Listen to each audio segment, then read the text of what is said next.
Jacques Legros est né par une froide journée d'hiver, le 17 janvier 1951, dans une petite maison en pierre de Lapugnois, dans le Pas-de-Calais, au nord de la France. Son premier cri se mêla au sifflement du vent dans les mines de charbon poussiéreuses où son père, Pierre Legros, travaillait comme mineur. Sa mère, Marguerite, était couturière et passait ses journées à sa machine à coudre à raccommoder des chemises déchirées pour les familles de la région.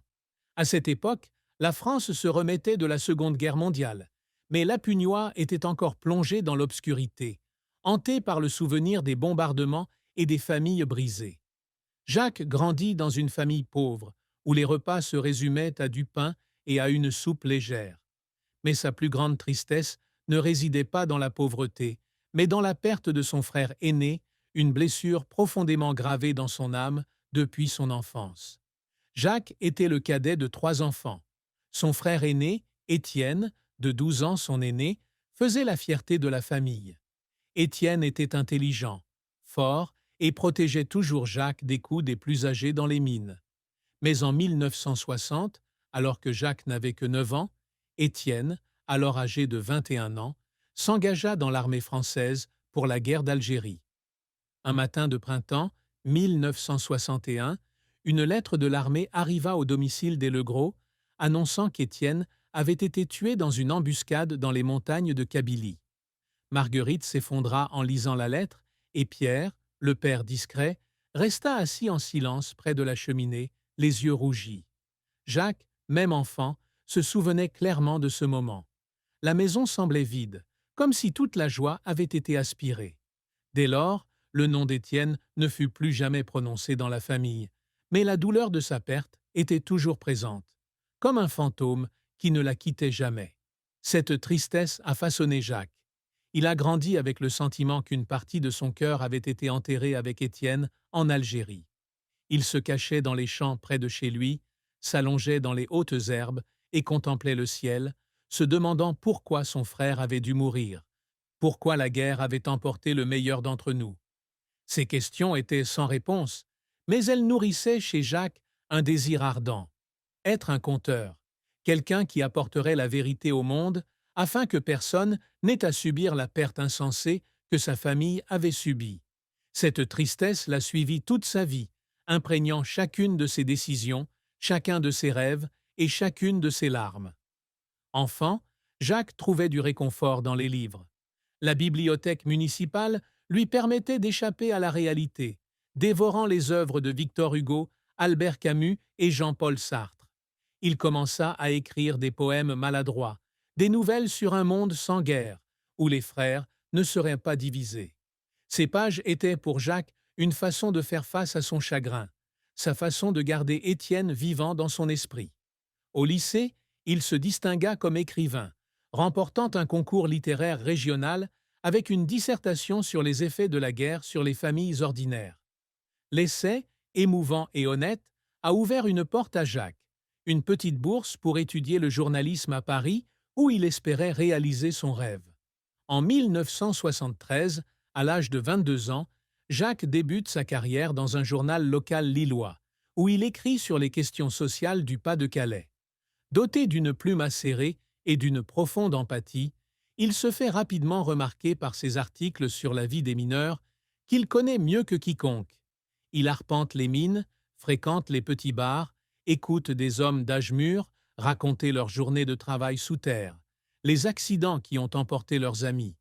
Ces histoires le bouleversent, mais le poussent aussi à écrire pour que le monde sache que derrière les statistiques se cachent des personnes bien réelles, avec des rêves et des souffrances bien réelles. En 1978, Jacques est recruté par Le Monde, l'un des journaux les plus prestigieux de France. Il s'installe à Paris et entame une nouvelle carrière de journaliste d'investigation. Sa série d'articles sur les conditions de travail dans les usines textiles du nord de la France fait sensation. Il révèle comment les grandes entreprises exploitent les travailleurs, versent des salaires bas et dissimulent les accidents du travail. Ses écrits déclenchèrent une grande grève à Lille en 1980, forçant le gouvernement à intervenir et à améliorer le droit du travail. Ce succès fit la renommée de Jacques et, à 30 ans, il était devenu l'un des journalistes les plus respectés du monde. Mais la carrière de Jacques ne fut pas que glorieuse. En 1985, il décida de quitter le Monde pour fonder un magazine indépendant, Vérité, afin de donner la parole aux oubliés, les immigrés, les sans-abri et les communautés marginalisées. Jacques était convaincu que le journalisme ne se limitait pas à rapporter la vérité, mais qu'il était aussi un outil pour changer le monde. Mais Vérité rencontra rapidement des difficultés financières. Les annonceurs étaient réticents à s'associer à un magazine traitant de sujets controversés, et les lecteurs, bien qu'appréciant les écrits de Jacques, ne suffisaient pas à financer le magazine. En 1988, après 3 ans de lutte, Vérité fit faillite. Un soir d'hiver, Jacques, assis seul dans son bureau vide, contempla les piles de magazines inédits et fondit en larmes. Ces larmes ne provenaient pas seulement de l'échec financier, mais aussi du sentiment d'avoir trahi ceux qui lui avaient fait confiance et ses propres idéaux. L'échec de Vérité fut un coup dur, mais Jacques ne s'effondra pas. Il reprit son activité de journaliste indépendant, écrivant pour des publications internationales telles que The Guardian et The Washington Post. Il se concentra sur les questions de droits humains, en particulier sur le sort des réfugiés des conflits au Moyen-Orient et en Afrique. Un article de 1995 sur le voyage d'une famille de réfugiés syriens en France connut un immense succès. L'article révélait non seulement la brutalité de la guerre, mais aussi la douleur de ceux qui avaient dû quitter leur pays. Cet article valut à Jacques un prix international de journalisme et lui valut d'être invité à prendre la parole lors de nombreux forums sur les droits humains à travers le monde. Fort de ce succès, Jacques a fondé l'association Lumière d'Espoir pour aider les réfugiés à se réinstaller en France. L'association a débuté avec un petit bureau parisien, avec seulement quelques bénévoles. Mais grâce au dévouement de Jacques, Lumière d'Espoir a grandi, aidant des centaines de personnes à apprendre le français, à trouver un emploi et à reconstruire leur vie. L'histoire dont Jacques est le plus fier est celle d'une jeune fille prénommée Amina, qui a fui la guerre en Somalie. Grâce au soutien de Lumière d'Espoir, Amina est devenue infirmière à Paris, sauvant des dizaines de vies pendant la pandémie de Covid-19. Jacques se rendait souvent à l'hôpital où travaillait Amina, s'asseyait dans le couloir et souriait tandis qu'elle soignait les patients. Mais derrière ce sourire se cachaient de longues nuits d'insomnie, s'inquiétant pour l'avenir de l'association, pour les personnes qu'il n'avait pas encore aidées. Travailler chez Lumière d'Espoir n'était pas facile. Jacques reçoit régulièrement des menaces de la part de groupes d'extrême droite qui s'opposent à son soutien aux réfugiés. En 2005, les bureaux de l'association ont été incendiés, mais heureusement, personne n'a été blessé. Jacques, malgré sa peur, continua. Il était convaincu que s'il s'arrêtait, des personnes comme Amina n'auraient aucune chance. Un jour, alors qu'il parlait à un jeune réfugié qui lui racontait avoir perdu toute sa famille dans un bombardement, Jacques ne put retenir ses larmes. Il serra le garçon dans ses bras, pleurant comme un père pour son enfant. Ses larmes n'étaient pas dues à la faiblesse, mais à son sentiment d'impuissance face à la cruauté du monde. La carrière de Jacques a été un long parcours de réussites éclatantes et d'échecs douloureux.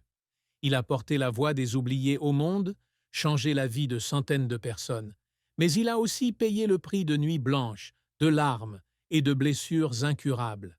Il a un jour confié à un ami que chaque article qu'il écrivait, chaque personne qu'il aidait, était pour lui une façon d'expier la mémoire de son frère Étienne, mort dans une guerre insensée.